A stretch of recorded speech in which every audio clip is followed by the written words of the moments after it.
যখন কোনো কাক মারা যায় তখন এক অদ্ভুত দৃশ্য দেখা যায়। আশেপাশের সব কাক এসে মৃত কাকটিকে ঘিরে ধরে।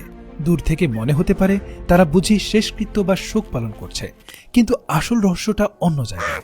তারা সেখানে জড়ো হয় মূলত তদন্ত করার জন্য। তারা চারপাশের পরিবেশ খুব খুঁটিয়ে দেখে বোঝার চেষ্টা করে যে তাদের সঙ্গী আসলে কিভাবে মারা গেল।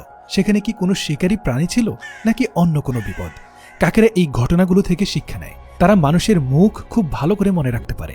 যদি কোনো নির্দিষ্ট ব্যক্তি বা জায়গা তাদের সঙ্গীর মৃত্যুর কারণ হয়, তবে তারা সেটা বছরের পর বছর মনে রাখে এবং দলের বাকিদেরও সেই বিপদের কথা জানিয়ে দেয়। এটা অনেকটা তাদের নিজস্ব ক্রাইম সিন ইনভেস্টিগেশন বা অপরাধ জগৎ তদন্তের মতো। এর মাধ্যমে তারা একে অপরকে শেখায় কোন জায়গাটা এড়িয়ে চলতে হবে এবং কাদের থেকে সাবধানে থাকতে হবে। পুরো কমিউনিটিকে নিরাপদ রাখাই তাদের উদ্দেশ্য। এই আচরণ প্রমাণ করে যে কাকেরা আমাদের ধারণার চেয়েও অনেক বেশি বুদ্ধিমান।